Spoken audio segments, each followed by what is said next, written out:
día histórico. Jueces y fiscales están llamados a secundar a partir de hoy esos paros. Huelga en protesta por la doble reforma que plantea el Ministerio de Justicia. Afecta, por un lado, a ese acceso a la carrera judicial y también al estatuto que regula la Fiscalía. Eva Sanz, también en Aragón se van a secundar esos paros.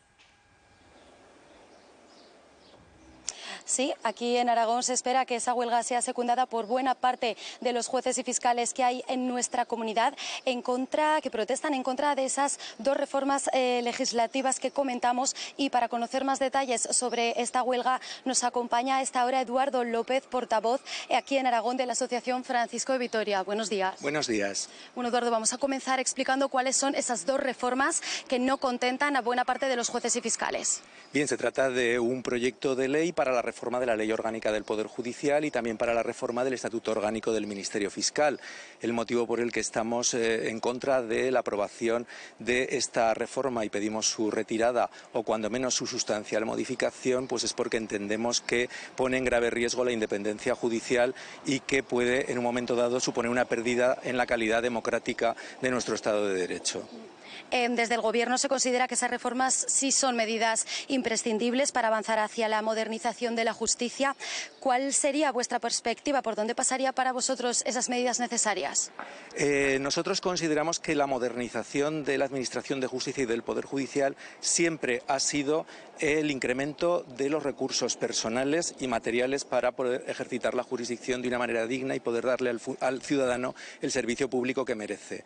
Realizar reformas que en definitiva lo que pretenden esencialmente es incrementar el nivel de politización o de control por parte del Poder Ejecutivo del Poder Judicial no nos parece que sea ningún avance en una democracia occidental. También se piden cambios en la figura del fiscal general del Poder Judicial. Estado. Sí, el fiscal general del Estado, sí.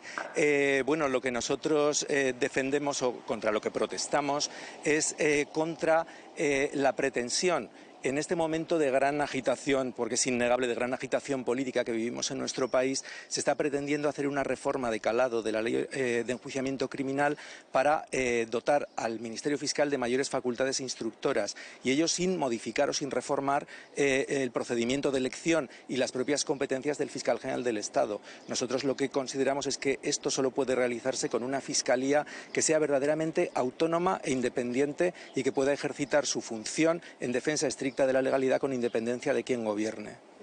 El Consejo General del Poder Judicial ya aseguró que no había una base legal para secundar esta huelga. ¿Cuál es vuestra visión a este respecto? Bien, ha habido muchas informaciones bastante contradictorias al respecto porque incluso hemos visto en algún medio que se tildaba de ilegal la huelga que nosotros estamos realizando. Esto no es así. La huelga es un derecho constitucional y los derechos constitucionales solamente pueden limitarse o restringirse por la propia Constitución o por una ley. No hay ninguna ley que prohíba el derecho de huelga a los jueces y a los fiscales. Por lo tanto, tenemos ese derecho de huelga. Otra cosa diferente es que no existe una regulación legal y por ese motivo tanto el Consejo General del Poder Judicial como la Fiscalía General del Estado han considerado que no eran competentes para fijar servicios mínimos. Por lo tanto, en un ejercicio de autorresponsabilidad, se han fijado por el propio comité de huelga. ¿Cuáles son esos servicios mínimos que habéis fijado? Estos servicios mínimos esencialmente van dirigidos a garantizar que se puedan realizar todas las actuaciones que sean de carácter urgente. En materia penal, esencialmente las que implican a personas privadas de libertad, es decir, juicios con presos, el servicio de guardia con los detenidos, luego, por supuesto, también todo tipo de órdenes de protección para víctimas de violencia de género, de la violencia doméstica o cualquier medida cautelar que sea urgente. Y siempre, en cualquier orden jurisdiccional, aquellos procedimientos urgentes que afecten a los derechos fundamentales y aquellos que también afecten a colectivos en mayor situación de vulnerabilidad, como pueden ser menores de edad o discapacitados. Y Eduardo, ya para terminar, ¿cómo se espera que sea el seguimiento de esta huelga aquí en Aragón? Nosotros tenemos la expectativa de que sea un seguimiento masivo. Desgraciadamente no tenemos datos en este momento, ni los tendremos probablemente hasta mediodía y quizá los tendremos solo a nivel nacional. Por lo que a mí respecta, puedo decir que en mi asociación, que tengo conocimiento directo de los jueces y magistrados de Aragón que pertenecen a la misma, está teniendo un seguimiento bastante elevado, podría decir que masivo. Pues Eduardo López, portavoz aquí en Aragón de la Asociación Francisco de Vitoria, muchísimas gracias por habernos atendido. Bueno, pues desde hoy y hasta este próximo jueves, unos 8.000 jueces y fiscales de toda España están llamados a la huelga, como decimos, para protestar contra esas dos reformas legislativas del Ministerio de Justicia.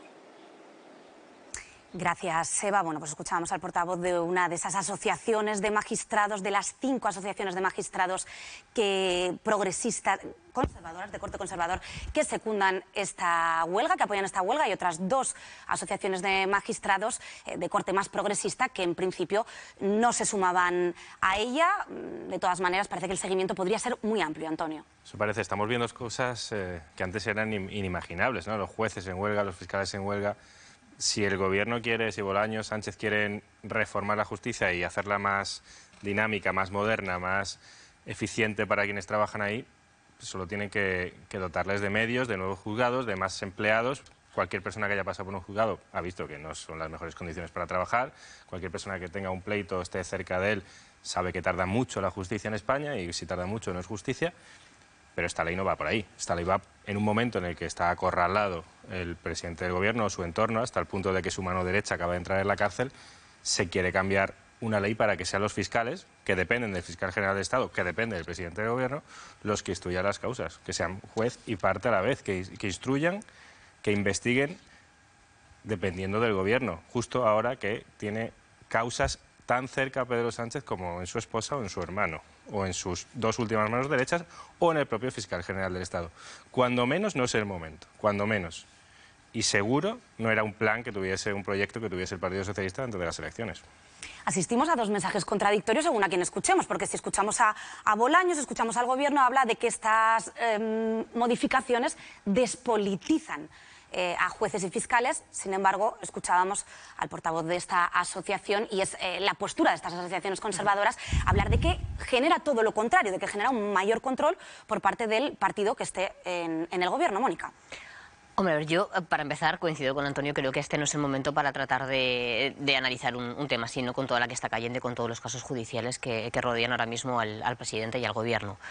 Eso por un lado. Luego estamos viendo que el rechazo es masivo. Son 5 asociaciones están en contra, solamente las 2 progresistas estarían a favor. Y probablemente es un proyecto legislativo en el que no todo es malo, ¿no? Yo creo que sí es verdad que en el acceso a la justicia quizás hay que democratizarlo un poco más, no dar más facilidades a gente que no tiene tantos recursos para que puedan tratar de acceder también a este mundo de la justicia. Lo que me sigue pareciendo increíble es que a la hora de plantear proyectos legislativos que son de tantísimo calado, no se hable seriamente con todas las asociaciones de un sector para tratar de hacerlo de manera conjunta. Esto no es una cuestión solamente de un gobierno, yo creo que esto es una cuestión tanto del gobierno como del principal partido de la oposición, el Partido Popular, porque es algo que se va a mantener durante muchísimo tiempo, esta nueva regulación, en el caso de que saliera, que lo vemos que está bastante complicado, y luego sobre todo hablar directamente con los afectados. Tú no puedes regular de espaldas a los profesionales, pues tienes que abrir una mesa de diálogo, tienes que tratar de pactar con ellos cuáles son las mejoras necesarias, que probablemente pasen, como decía Antonio, también por tener más medios, no más recursos humanos, más recursos materiales, porque es verdad que la justicia en este país es bastante más lenta de lo que nos gustaría a todos. Entonces yo creo que con esas claves quizás se debería de reabrir una negociación y escuchar a la gente que está en la calle. Es verdad que es una situación inédita que hagan paros los jueces. De hecho, ellos mismos han tenido que regular los servicios mínimos, como nos estaban explicando. Entonces yo creo que la contestación que hay a estas reformas legislativas deberían hacer al gobierno reflexionar, echar el balón al suelo y tratar de frenar la situación y sobre todo dialogar con ellos. María. Sí, de hecho, fijaros, yo creo que haya tanto rechazo y que se haya generado huelga, ¿no? Y como comentábamos, que nunca habíamos tenido un precedente de estas características, es que algo no se está planteando bien cuando tiene tanto rechazo por las personas que luego tienen que aplicar esos cambios legislativos o esas nuevas leyes. Es verdad que es un momento horrible para hacerlo, ¿no? Muchas veces se dice hay que hacer las cosas en el momento adecuado. Claramente ahora no da credibilidad, teniendo en cuenta los procesos judiciales en los que está, ¿no? Pues inmerso tanto el presidente del gobierno como su familia y sus personas de confianza.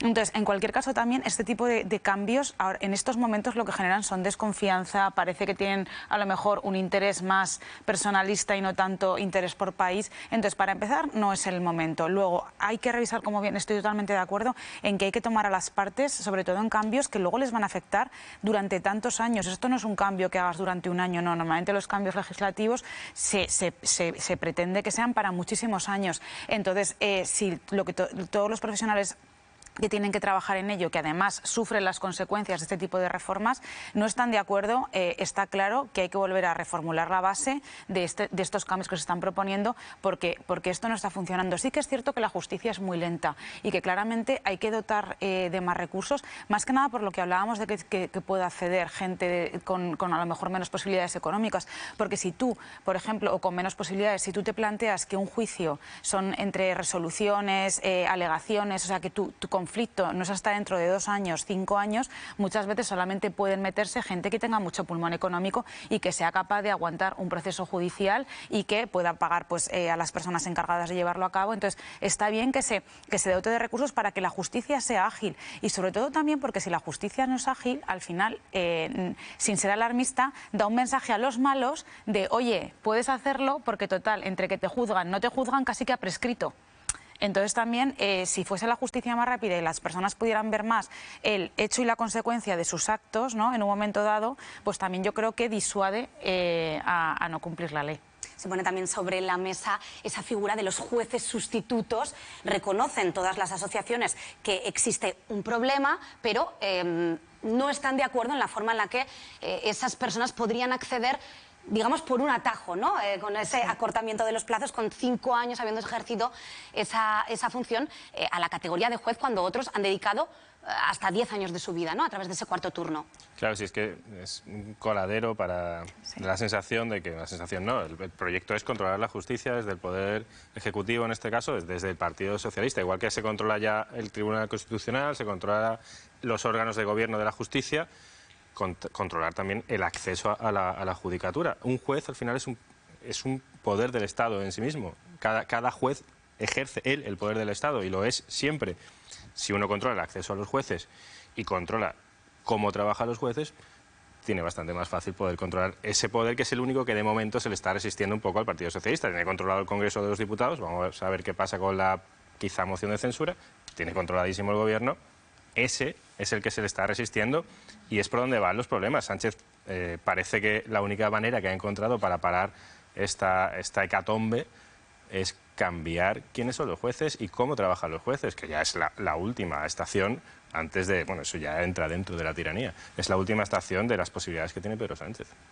Mónica. Es que hay que luchar porque la separación de poderes siga siendo una separación de poderes real. Entonces, al final, cambiar las normas de acceso también tiene complicaciones. No puede ser que a un juez le pidas que esté X años y X méritos y que ahora por la puerta de atrás trates de conseguir que otros consigan ser jueces con un camino que es mucho menos oneroso en todo, en tiempo, en sacrificio. Entonces, al final, yo creo que hay que luchar por mantener esa separación de poderes, porque si no, al final, el Estado se resiente. Entonces, pues que el Gobierno se dedique a gobernar, que desde el Congreso hagan las leyes y que los jueces juzguen. Así es como debería de ser.